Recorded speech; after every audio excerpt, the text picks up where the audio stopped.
Kasih, selamat malam, berkah dalam, dan bagaimana kabarnya? Baik, syukurlah. Minggu Paskah keberapa hari ini?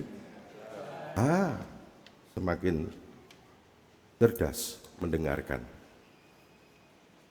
Pak Dus, bagaimana kabarnya? Semangat. AC-nya sudah dinyalakan. Masih panas? Ya, saya lihat beberapa di antara Anda masih kipas-kipas. Perlu ditambah AC kah? Perlu. Satu. Yang sana perlu tambah lagi? Ya. Kita sudah mempersiapkan sebenarnya untuk kekuatan daya listrik sudah kita naikkan. Tapi unit AC-nya belum disiapkan. Anda mau bantu? Siap. Siap? Siapa tadi yang bilang? Tak catat. Ya. Kita ke depan mulai mempersiapkan. Saya lihat yang di sana seharusnya bisa diisi 2 unit lagi. Coba lihat sana. Ya toh? Benar? Jangan lihat bawah, lihat atas. Sama sana. Oke. Karena hari ini memang cukup panas cuacanya. Tuh masih kipas-kipas. Enggak apa-apa, Bu. Oke. Siapa yang di antara kita berani menyatakan enggak pernah sedih, enggak pernah kecewa? Mau angkat tangan? Lektor, usiamu berapa? Sampaimu lebih muda. Kekecewaannya sudah ada belum kamu? Ya, Injil hari ini menarik karena berbicara tentang katekese kebangkitan. Dan itu enggak mudah. Injilnya cukup panjang menurut saya. Enggak ada yang usul tadi menggantikan saya untuk membacakan. Saya mau membagikan peristiwa iman ini dalam Injil yang sangat mencerminkan perjalanan hidup orang Katolik. Kalau Injil ini disebut sebagai salah satu bagian katekese tentang kebangkitan, pengajaran, Yesus berjalan bersama-sama dengan murid-muridnya, tetapi mereka tidak mengenali Yesus. Bagi mereka, penyaliban Yesus merupakan suatu batu sandungan yang tak terperikan. Kita lihat, para murid semuanya apa yang terjadi ketika dia mulai ditangkap sampai penyaliban. Batu sandungan. Mereka kecewa. Mereka putus asa. Tetapi ada berita kebangkitannya. Sulit dipercaya. Apalagi siapa yang membawa berita kebangkitan? Siapa? Halo? Halo? Siapa? Para wanita.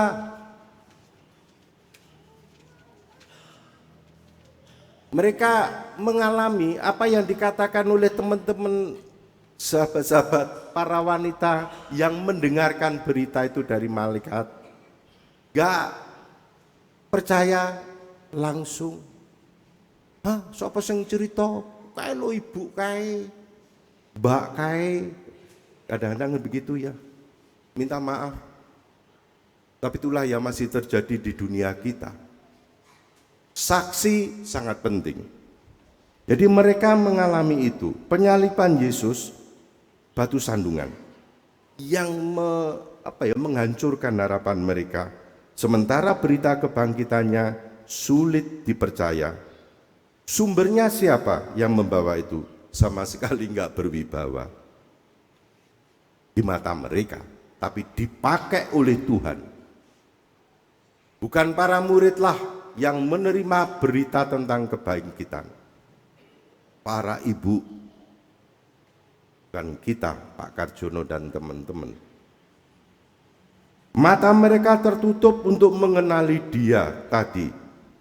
dan tetap tertutup sampai pada peristiwa pemecahan roti.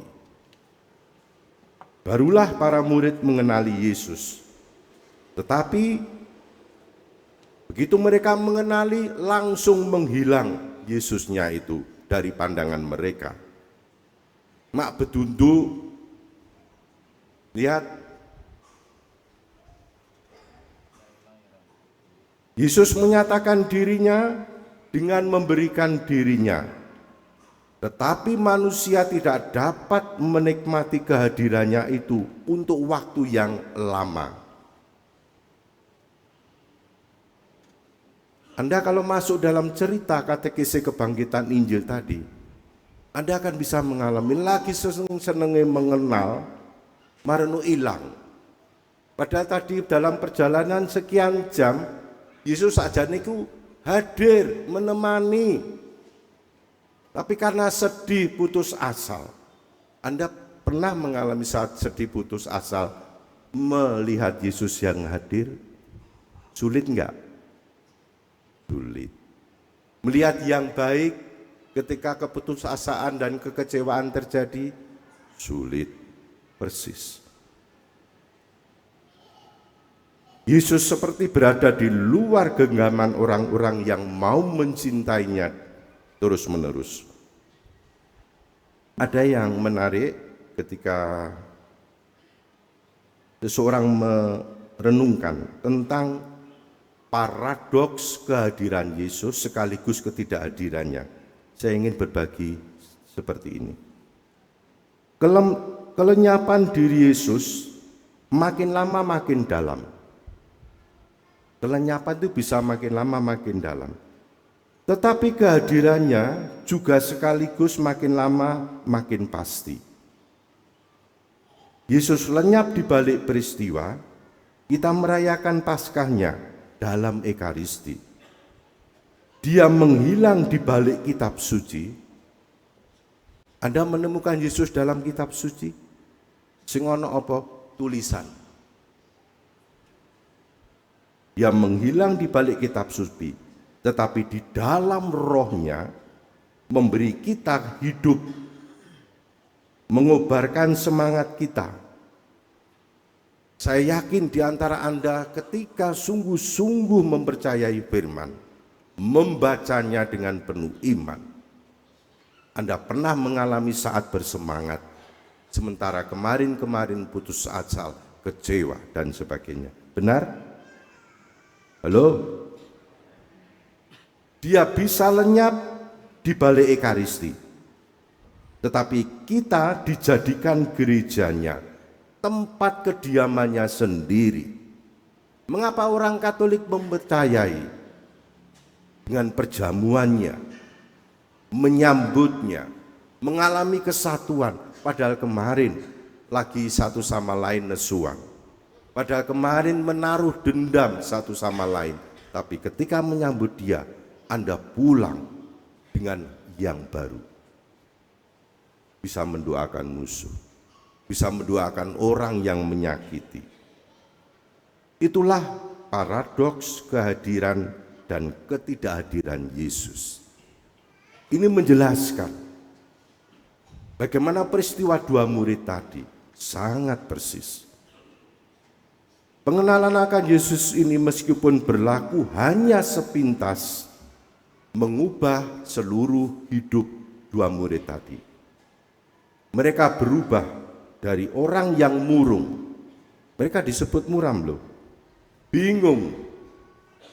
Mau kembali kemana tadi perjalanannya? Kemana? Mater Dei. Ke Emmaus, meninggalkan Yerusalem.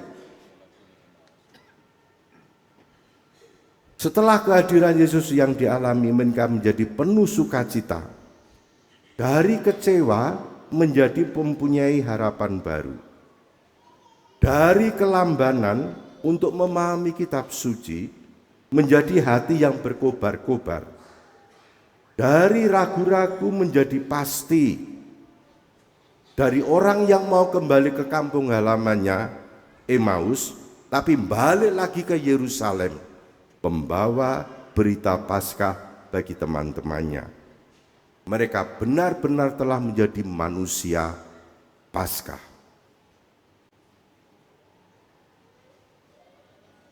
Itu artinya. Apakah cerita ini juga menggambarkan pengalaman kita akan Yesus yang bangkit itu? Mungkin kita tidak lagi seperti kedua murid tadi, menganggap penyaliban Yesus sebagai kegagalan. Akan tetapi, apakah perayaan Paskah hingga Minggu Paskah ketiga ini telah memberi semangat baru kepada kita? Di tengah keluarga Anda, di tengah pelayanan Anda, apakah hati kita juga berkobar setelah memahami misteri salibnya? Wong tua yang merasa keberatan dengan salib, akhirnya memahami salibnya. Apakah kita juga menjadi lebih pasti kehadirannya walaupun tersembunyi di tengah kita? Tapi setiap kali Anda datang ke Ekaristi, Anda menyambutnya dengan penuh iman.